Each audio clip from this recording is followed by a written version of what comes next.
Every morning when you get dressed, you make a choice. You grab a shirt, pull on some pants, but have you ever really stopped to think about why they feel the way they do?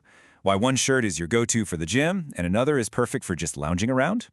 Well, it turns out the answer is hiding in plain sight, but it's not in the thread. It's way, way smaller. Really think about it for a second. That cotton t-shirt, it's soft, it breathes, it almost welcomes a little bit of sweat. But your workout shirt, it's slick, it's tough, and it feels like it's actively pushing moisture away. They feel like they're from completely different worlds. So, what's the deal?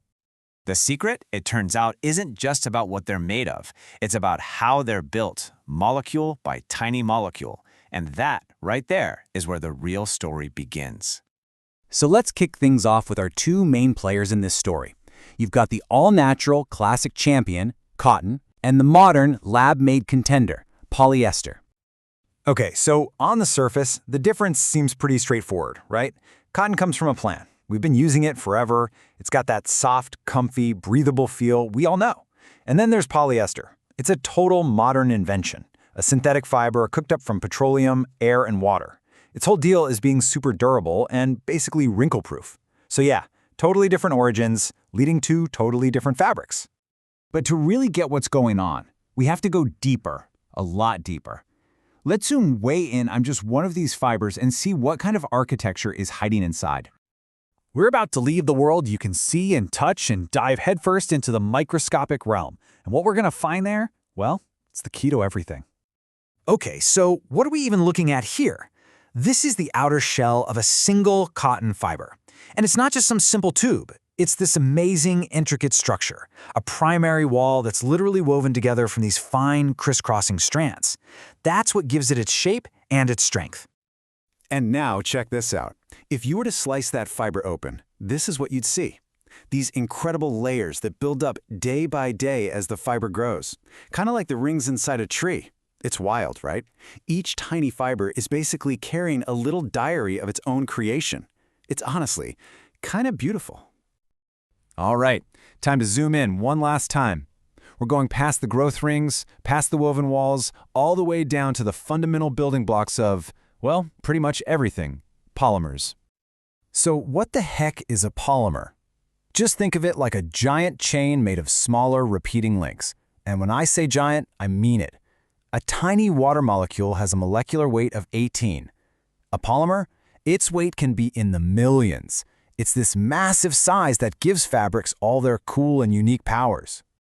But that's the big question, isn't it? If both cotton and polyester are made of these super long polymer chains, why on earth do they feel and act so differently? Well, the answer isn't in the chain itself, but in how those chains are organized. And this brings us to the two basic ways these chains can be arranged. And honestly, the best way to think about it is spaghetti.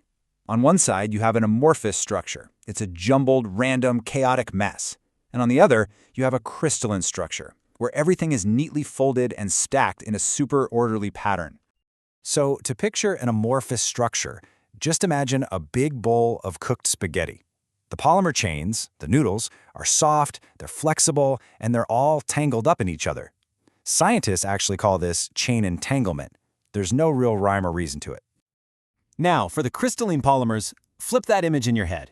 Instead of a bowl of cooked spaghetti, picture a box of uncooked spaghetti. The chains are straight, they're rigid, and they're all packed together in a highly organized way. They form these neat, perfect stacks. And that rigid structure is what gives these materials their strength. So we have tangled cooked spaghetti on one side and ordered uncooked spaghetti on the other. But how does that translate to the clothes in your closet? Well, this is where all that science comes crashing into the real world. And here's the crucial takeaway. That whole spaghetti analogy, the random tangle versus the rigid box, it's not just a cute concept. It directly determines whether your shirt is going to be soft and absorbent or tough and wrinkle-free. This slide lays it all out perfectly. Cotton's amorphous, tangled spaghetti structure, that's exactly what makes it so soft, flexible, and great at absorbing moisture.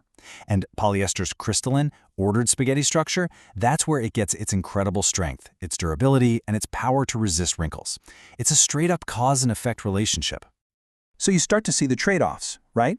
The very thing that makes cotton feel so soft and comfy, that random jumble of molecules, is also what makes it wrinkle so easily. And the very thing that makes polyester so tough and resilient, that rigid, orderly structure, means it's not going to be as breathable or have that natural softness. Okay, we've gone from the closet, down into the fiber, all the way to the molecular level. Now let's zoom all the way back out and figure out how to make all this science actually work for you. Because knowing about amorphous and crystalline polymers isn't just for a science quiz. It's real, practical knowledge that can totally change how you choose your clothes every single day. So, here it is, your cheat sheet. If you're looking for pure comfort, breathability, or if you have sensitive skin, cotton is your best friend. But if you need something for a workout, something durable that wicks away sweat and won't be a wrinkled mess in your gym bag, that is a job for polyester.